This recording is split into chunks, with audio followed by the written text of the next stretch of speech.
Savotta Kantamus.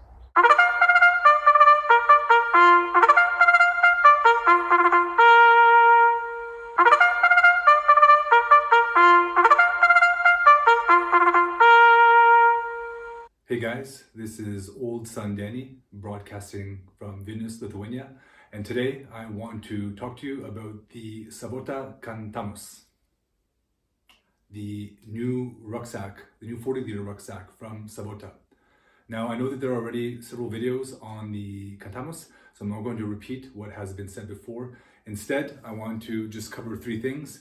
Number one, how the Kantamus differs from the Jääkäri M, which many people are comparing this pack to. And within that conversation, also where this pack fits within the Savotta rucksack lineup. Number two, I want to tell you about a field test that I did with the Kantamus. I just came back yesterday from a 3-day, 100-kilometer loaded march, and I want to tell you about that. And finally, my third point is, after my march, what are my final thoughts? What do I like about this pack? What could be changed? So stay tuned and let's get through these 3 points. All right, so let's talk about point number one. How does the Kantamus differ from the Jääkäri M? So we're going to take it from the top. The number one difference, or the first difference we'll mention, is we have this floating lid. This floating lid differs in several ways. Number one, it is 8 liter, has an 8 liter volume capacity, so already making it a little bit bigger than the Jääkäri M lid. Number two, what we asked for and we finally got is the outside pocket. The outside pocket that we have a zipper. We have zipper access from the outside. So again, now you don't have to open up your pack anymore. Just like a lot of guys were asking for, a lot of army guys, where they're used to having this kind of map pocket, zipper pocket on the accessible from the outside. Well, now finally we do. And number three, we have this small storage pocket in the front, you know, your keys, your wallet, whatever. And then finally, we have this bungee elastic that the pack comes with. Don't have to put it on yourself, already comes with it. Nice to put on your, maybe it's your poncho, maybe it's your rain cover, something like that.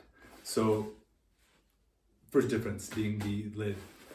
Second difference is that whereas before we had the side zipper pocket, which still exists right now, the 2 zipper pocket on the Jääkäri M. Now we have a second zipper pocket here that doesn't go into the main compartment, but can be used for general storage. Again, maps, things you want quick access to, things like that. So a nice modification to the design. Number three, in regards to changes, we have whole new straps. The shoulder straps are not the same. They're more heavily padded. If I recall correctly, the Jääkäri M did not come with a sternum strap, so now we have a sternum strap. And most welcome is finally we have load lifters. Again, a game changer for carrying heavier loads or going a longer distance. So load lifters really can make the pack more comfortable. And moving further down, we see another change number three, being the back panel. A lot of guys seem to be worried about this back panel, that you can't breathe, or rather your back can't breathe. You're gonna get sweaty if you have a back panel such as this. I'll talk about this more when we go into my field test review, but no problems. It's a solid back panel, no problems here.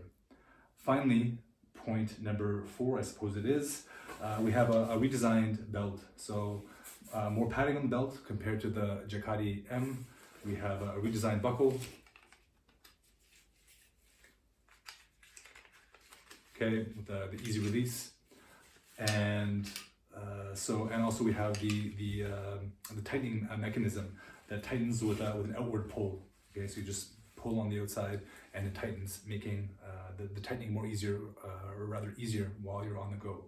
And finally, I suppose, again, the difference being between these packs is that the Jääkäri M is 30 liters, whereas the Kantamus is 40 liters. And finally, all these other little additions you see here are things that I've added myself prior to going on my long march. Okay, so that's about it for the major changes between the Jääkäri M and the Kantamus. All right, guys, now moving to point number 2, the field testing of the Savotta Kantamus.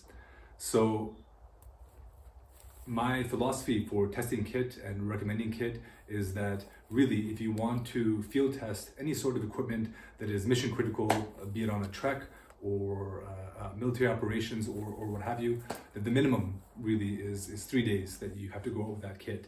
Because one day, you know, a lot of kids can survive one day. You can survive one day. You know, anybody, a kid in the woods can survive for one day and come out. Maybe you're going to be tired. Maybe you're going to be uncomfortable, but you'll survive. You know, 2 days, again, less comfortable, but even then, you can probably get by. The third day, really, in my opinion, is the first day where you can know what the resilience of the kit is, how your body reacts to the kit, how your kit reacts to how you're using it. So, you know, for example, like if you're testing a pair of boots, again, minimum 3 days of hard marching with it. Likewise, with a pack like this, load it up. So for the purposes of this experiment, I left on Friday, just a few days ago, and I did a full 100 kilometers over the weekend. So roughly 60 miles, I suppose, in Imperial. Now, in regards to the load, my total load was somewhere between 20 and 25 kilograms, maybe even a little bit more. But the reason I chose 25 kilograms is that in all the studies of how much an infantry soldier used to carry, or how much soldiers carry in general over time, it seems to be that 25 kilograms is roughly that. And you know, when I was in the army, it was something like that. Sometimes we carried more, you know, you got plates or whatever, but 25 is a good fair weight for a field test for a rucksack, I think. So 25 kilograms of weight. Number 2, in regards to the distances, again, looking at historical documents, looking again at my own experience in the military, and talking to other friends in other armies, that it seems that the average marching distance for an infantry soldier is something like, you know, 15 kilometers to 25 kilometers a day. Now, I know guys that have gone farther, you know, Iraqi guys, maybe special forces guys, maybe they'll go farther. But for most guys that are marching, 20, 25 is probably going to be the limit of what they're doing day to day, especially over a few days. So I decided to do something like that. Although I did have to be back at work this Monday. So Friday, I did a march of about 30 kilometers. Saturday, I did 50 kilometers. And then Sunday I did 20, okay? And so based on that, I feel that I'm in a really good position to evaluate this pack. You know, it was really put through its paces, the weight was right, the distance was right, and furthermore, I'll add that the temperatures, when I took it out, during the day, it was about +5 Celsius, and in the evenings, it was -5. So even in regards to, you know, things like buckles breaking or other things getting cold, snapping, this pack really was tested in that regard. And I have to say that having done the 100 kilometers, the pack really passed with flying colors. So that's the field portion of this pack. All right, so part number 3, having done the 100 kilometers with the pack, what do I think of it? Well, I think it's a fantastic pack. You know, thinking about various applications, be it trekking, be it for regular infantry soldiers, be it maybe for even recon guys, I think this is the perfect pack. In regards to comfort, I would definitely say that it is as comfortable as, let's say, the Jääkäri M, the Jääkäri L or the Jääkäri XL, in regards to its ability to balance the weight over long distances. You know, I've heard it said, and I agree, that the problem with Savotta packs, and one of the only problems, is that the packs are so comfortable that you can carry a heavier weight than you're used to and not even really notice it. Maybe you'll get tired, but you're not going to get any areas you know, rubbed sore or other things you might get with another pack. So definitely agree with the Kantamus that this is a pack that really you could take it out for days. In regards to seasons, I would say it's probably a 3.5 season pack. I would say I took it out in semi-winter conditions. I had only one down sleeping bag. I would say it's a bit small. If I was going on a solo trek without a sled, I would take the Jääkäri XL. With a sled for a winter expedition, this pack could be great. This could be exactly what you need. Yeah, so good for all types of military application. both from my personal experience and practically speaking. Now, a few things that, 3 days in or after 3 days and having slept on it now that I would maybe change. Number one, I suppose with the load lifters, I'm glad that we have them and they certainly make a big difference. However, not gonna lie, when I'm kind of on the go, on the move, it was hard for me to reach the load lifters to make the adjustments. So I would have to kind of put on my pack, adjust them and really, kind of stretch and reach. And the thing is, we see the lid straps here are quite close by. So it happened that, when trying to pull on my load lifters, I would pull on my lid straps. Of course, we can fix that. You can put an elastic on it. You can do something else. This is not a major flaw. This is just a minor thing that could perhaps be improved. So yeah, load lifter is great. However, just a little bit tricky to adjust them on the move.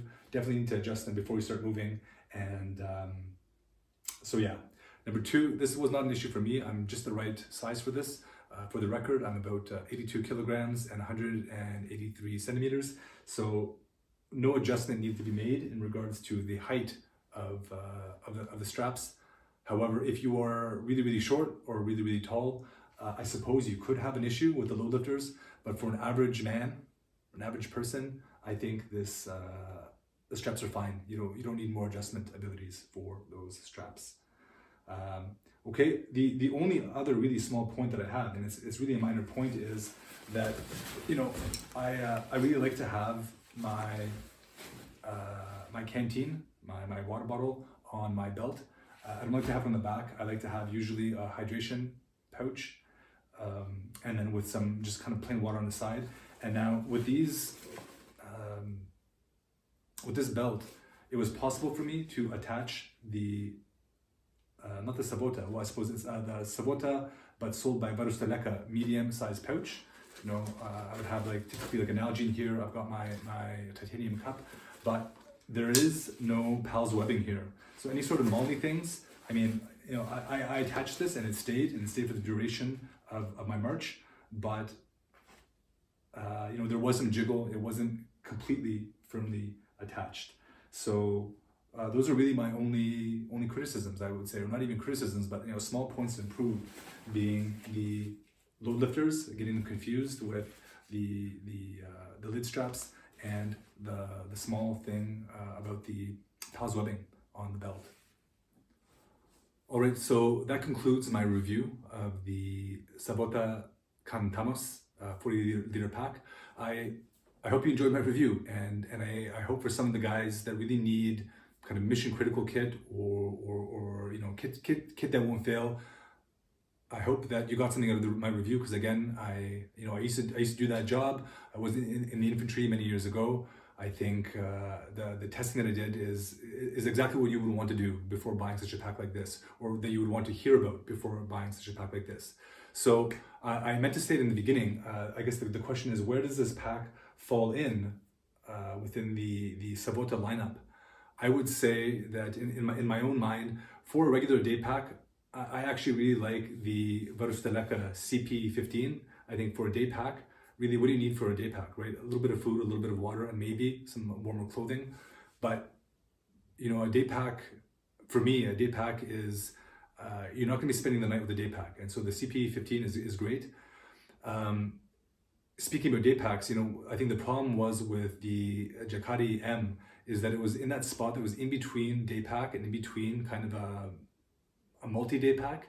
And you see that where initially the frame that it came with was just this plastic frame. Later on, Savotta introduced the aluminum frame, and you look at what guys are doing with that pack. They're adding pouch after pouch after pouch, and so the M is this weird in between pack where it's kind of a little bit big for a day pack, and yet it's a little bit small for a multi-day pack.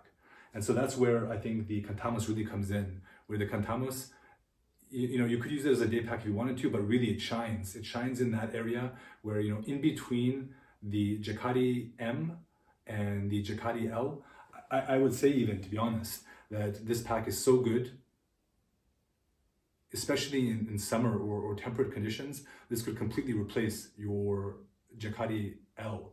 And I would say, again, even the XL,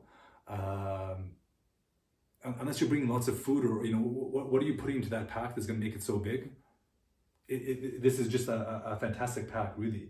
And I would also add, I guess some guys maybe had questions about, is it wider, or how does it compare to, in terms of the profile, compared to, let's say, the Jääkäri M, L, and XL, all of which I've owned.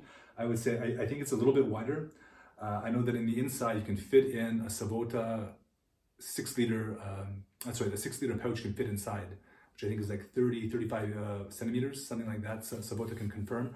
But yeah, it's really, really nice because you're not too tall, and therefore, you can always fit through where you're going, be it if you're doing, house clearing, or if you're going through the woods, you're not gonna get snagged. It's actually just the perfect size where it fits your profile, and wherever you can go through, this pack can go through as well. So I guess that's it. If I get my hands on the next Savotta pack, I'll definitely give it a review as well and give it the full test. But these packs cost an arm and a leg, so unless somebody wants to lend me the new pack when it comes out, I guess we'll have to see how it goes. So, all right, thanks guys. Hope you enjoyed, and catch you next time. Ciao.